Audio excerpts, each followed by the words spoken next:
सन्माननीय भाग्यश्रीताई आणि आजपर्यंत नेहमीच आपण सगळे भाषणात एक मन म्हणायचो की प्रत्येक यशस्वी पुरुषाच्या मागे एक स्त्रीचा हात असतो. आज प्रत्येक यशस्वी स्त्रीच्या मागे एक पुरुष असतो. हे ज्यांनी सिद्ध केले ते आमचे मित्र शिवकुमारजी. आणि या कार्यक्रमाला इतक्या सुंदर पद्धतीने गुंफणारे अवधूत सरांचा एकदा सर्व मान्यवरांच्या वतीने मी सत्कार करू इच्छितो. इतकं सुंदर सूत्रसंचालन आम्हाला बोलायलाच काही ठेवलं नाही. बघितले पण आज जायच्या गडबडीमुळे मी बघतोय कधी संपतेत पण एक एक नाव चालूच आहे. सत्कार गुणवंताचे खूप बघितले. आज गाव गुणवंताचा पहिल्यांदा तुमच्या रूपाने बघायला मिळाला. कुणाचा सत्कार नाही काय दुसरीतला मुलगा तिथं पासून तर PSI मध्ये निवड झालेल्या आमच्या ताई एवढंच नाही. आदर्श सासू कशी असावी, आदर्श सासरा कसा असावा, उत्कृष्ट पती कसा असावा याचं मूर्तिमंत उदाहरण आज तुम्हा सगळ्यांच्या रूपाने बघायला मिळालं. त्या अवधूत सरांनी अर्धीच माहिती सांगितली. उत्कृष्ट भाषण करणारे डॉक्टर आहेत म्हणले. अवधूत सर मी भाषण करतो व्यसनमुक्तीचं आणि गावात तुमच्या टपरी बी नाही गुटख्याची. त्यामुळे आल्यापासून मी टेन्शन मध्ये की भाषण काय करावं. मला आता भाषण दारूडेच आणि तर गुटख्याची बी टपरी ना एक बी दिसली ती दुधाची. 14 वर्ष झालं व्यसनमुक्तीचं काम करतो मी. आतापर्यंत 3,500 गावात पोहोचलो. पण गुटख्याची सोडून फक्त दुधाची टपरी असणार माझ्या बघण्यातलं एकमेव गाव म्हणजे अवधूतवाडी. येत असताना रस्त्याने बघितलं बरं कसे विद्यार्थी बी कसे आहेत सर.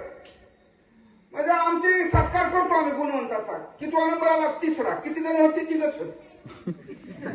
3घाचा नंबर किती आला 3रा.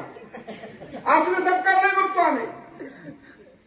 तसं अवधूतवाडीतलाच पहिला 2रा 3रा असता तर काही नवल बी वाटलं नसतं. पण गुणवंत विद्यार्थी कुठले आहेत. गाव अवधूतवाडी पहिला आला तिकडे पुण्याला जाऊन भोसरीला. गाव अवधूतवाडी पहिला आला कुठे शाहू विद्यालयाला जाऊन लातूरला. गाव अवधूतवाडी आणि नंबर आला कुठे त्या आईनी पाटीला जाऊन तिथल्या शाळेला. म्हणजे ज्या गावच्या नकाशावर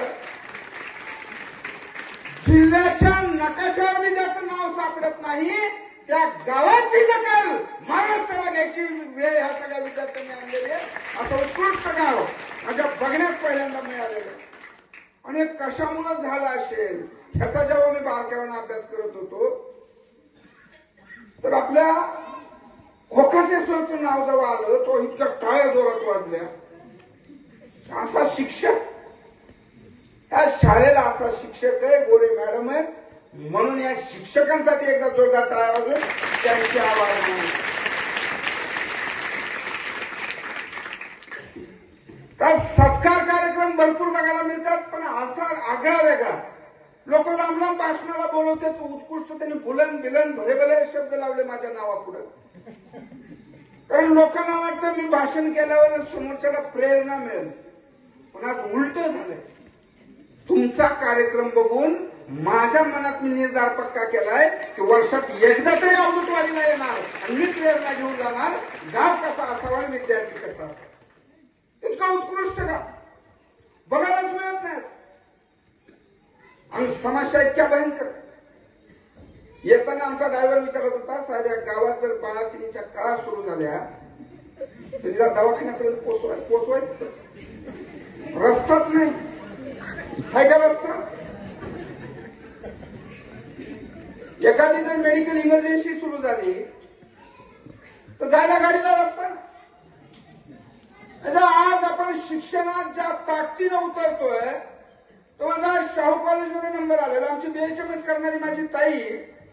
आपण सगळ्यांनी जर अभ्यास केला आपण बाहेरचं जग फिरतो बघतो तर ज्या समस्या आपण बघतो लढाईच वेगळी आपली.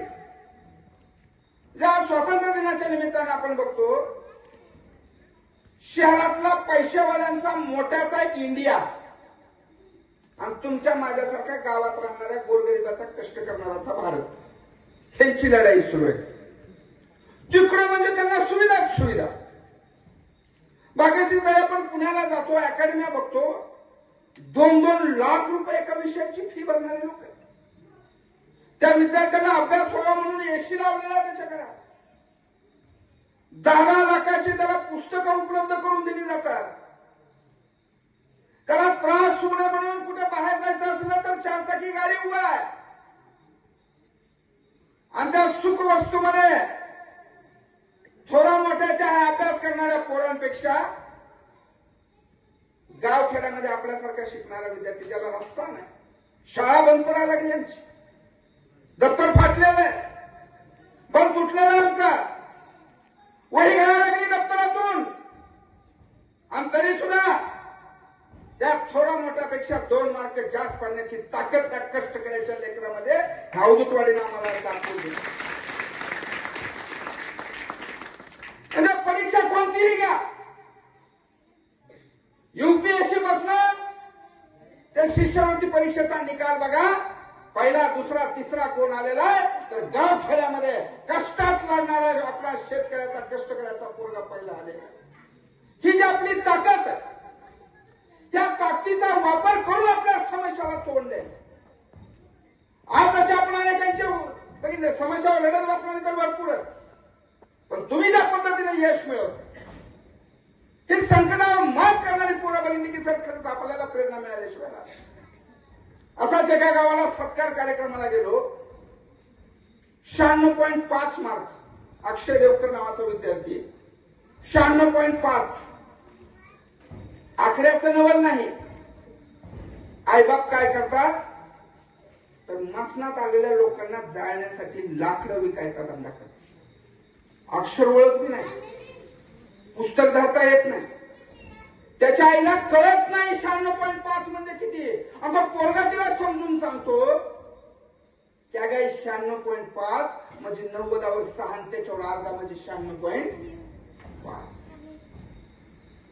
हा अक्षय देवकर चितेच्या उजेडावर वाचणारा, परिस्थितीशी 2 हात करणारा आहे. आणि अशा कित्येक अक्षय देवकर आज या छोट्या मुलांमध्ये मला बघायला मिळाले. माझं भाग्य आहे सर असल्या कार्यक्रमाला मला बोलवलं. 3 महिन्यांनी जेव्हा पेपरात बातमी वाचली,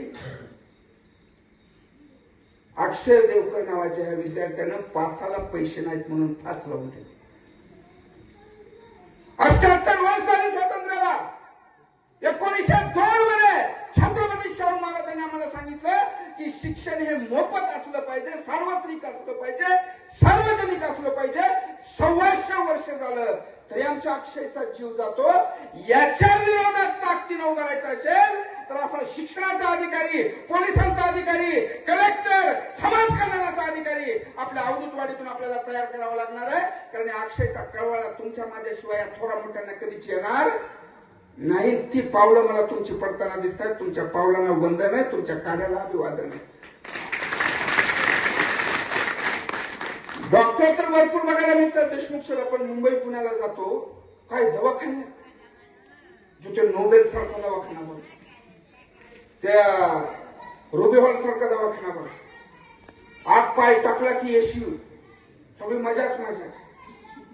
त्या एका पेशंटला झोपायला आपल्या ह्या सभागृहाहून मोठा हॉल आहे, त्यातच बाथरूम आहे, पेशंट आतमध्येच बाथरूम आहे, बसायला आलेल्या पाहुण्याला सोपा आहे, एसी लावलेला आहे, 4 डॉक्टर त्याच्या तपासणीला आहे, 15 नर्स त्याच्या सेवेला आहेत.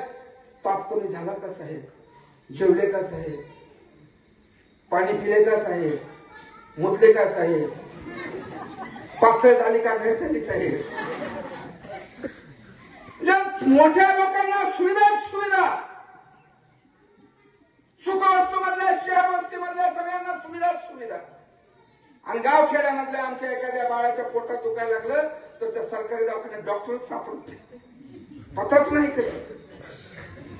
गेलं चुकून तर एखादी नर्स बसलेली असते आणि ती दात खाऊन आमच्याच अंगावर येते, माझ्या जेवायच्या सुट्टीत तुझं पोट कसं काय होतं. आमच्या पोटाने सुट्टी बघून दुखायचं. गाव खेड्यामधल्या लोकांना पैशावाल्यांची मात्र मजाच नाही. सरकारी दवाखान्यात गेलं, कॉटच नाही झोपायला. वरांड्यात डिलिव्हरी. जिल्हा महिला रुग्णालयात आपल्या धाराशिवच्या राधिका चव्हाण नावाची आमची कष्ट करायची गरिबाच्या घरातली माऊली वरांड्यात डिलिव्हरी झाली. आणि जन्म झालेल्या बाळाला 5,000चं औषध पाहिजे म्हणून डॉक्टरने सांगितलं. 5,000चं औषध. पैसे तर नाही, माझा बाळ तर वाचला पाहिजे. मी मेल्यावर तरी सरकार माझ्या बाळाला बघल. दवाखान्यात जाऊन फास लावून घेतला.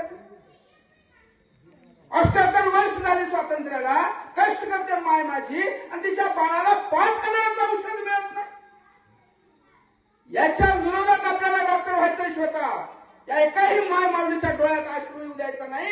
ही जबाबदारी कष्ट करायचं लेकरू म्हणून आपण आणि ती पावलं टाकायला ह्या गावाने इथल्या विद्यार्थ्यांनी सुरुवात केली. म्हणून पुन्हा एकदा तुम्हा सगळ्यांना शुभेच्छा देतो. आम्ही लांबच चाललेलं अजून 4 वेळी सांगणार. गोरेसरनी सांगितलं मोह आवडत नाही. कुठे गेले गोरेसर? तुम्ही बी एकनाथाच्या खाता हे सांगितलं, मी बी 4 वेळी शेवटच्या सांगणार.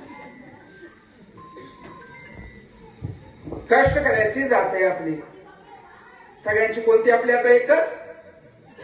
कोणती? आवाजच गायब झाला. कष्ट करायचा आवाज असा असतो काय? कोणती जात आहे आपली? कष्ट करायची जात आहे आपली. आपण आता शिकलं पाहिजे. पेनपळाच्या लोकांसारखं पाषाणावर बी टिकलं पाहिजे.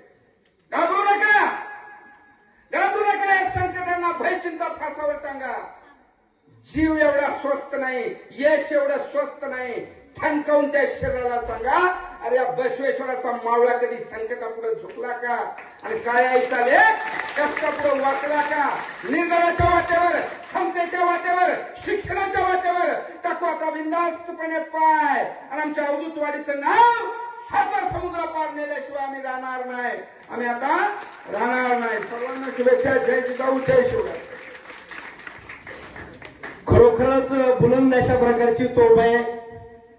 हे तुम्ही मला खोटं ठरवलं, परंतु गाव मात्र आता निश्चित तुम्हाला बुलंद तोफ म्हणल्याशिवाय इथून पुढे राहणार नाही.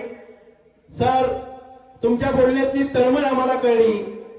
तुम्ही महाराष्ट्रातली, देशातली ज्वलंत अशा प्रकारची परिस्थिती उभी केली.